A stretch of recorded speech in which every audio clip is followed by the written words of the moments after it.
Set up ka muna sa ano. Set up ka muna sa chair. So, Chair. yung powered seat mo comes in with 3 settings. So, to lower down, to make it higher, forward, back. Tapos ito is your support sa, like, hindi natin kailangan to maiksi tayo eh. Meron ka lang ganun. So, in case may mag-drive dito na medyo matangkad and they want support sa leg, that's your support. Tapos ito yung sa backrest mo. Okay. Cool? Now, if I can ask you to set up quickly, and then iset natin yung seat memory mo. And then I'll set cut as well. Sa seat memory. Alright. Close ko muna to para nakabukas naman yung ganyan na lang para may angle ka.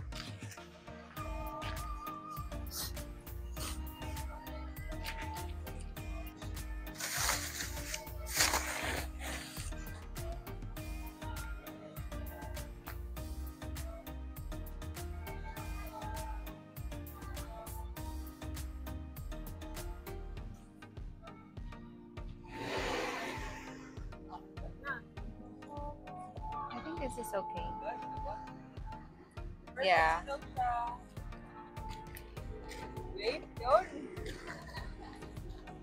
May-stress ako sa inyo eh. Ay, Okay na tayo. Hindi ako ha. So, that is your the set. So, one press and then hold. That's it. So, kapag titignan ko yung settings if meron tayong retract para madali kang makakapasok ng sasakyan kasi nagre-retract yung upuan once you turn it off. Tapos babalik siya sa settings na yan once you start the vehicle again. So, iset natin yung set. Oh, good. Wala na, pawis na yung mic mo, di ba? Okay lang. All the way down. See! My bag's there, I'm good. I'm gonna drive ka.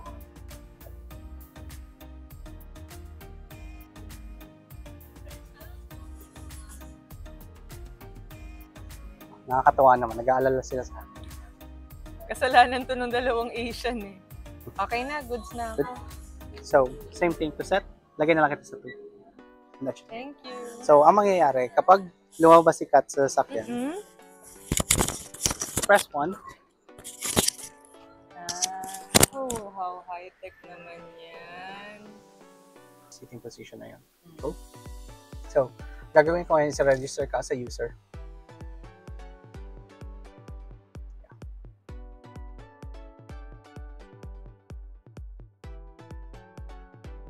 Put yung number 1. Ito lang yung medyo hassle sa Forester kasi ang register ko sa user.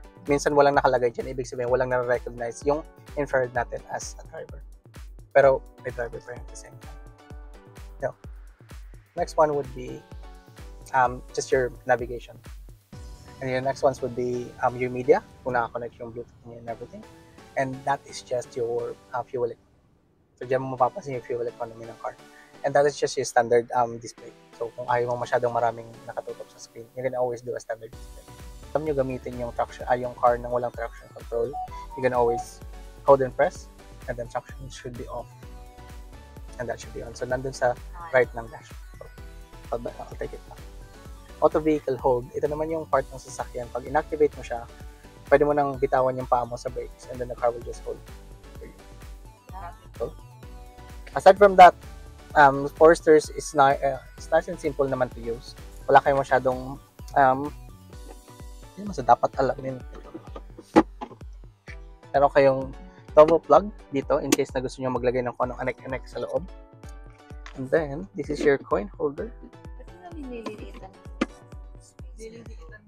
Para mas malaki yung capacity ng sasakyan magsakay ng pasahero. Pero mas importante yung issue.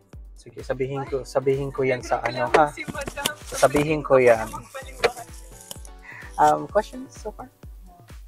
Wala talaga akong question. Naiwan ko yung book sa loob, so I'll follow that up next week.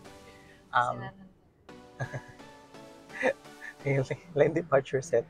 So that's your lane centering or lane departure. Pwede mo siyang i-activate. So hold and press para ma-activate. And then I'll check. That should be activated. Quite a few. So that is only kapag naka-on na yung cruise control. And this is just when you're driving normally. So kung ayaw mo masyadong responsive yung sasakyan, pag ayaw mo controlling masyado, you can always hold and press. That's your front camera. That's your front radar. So it's more on pedestrian detection para hindi ka makabangga ng ano. Any questions? May contact kayo sa akin. Ring me or message me kapag hindi ako sumagot sa tawag. And then I'll answer any questions. Okay lang.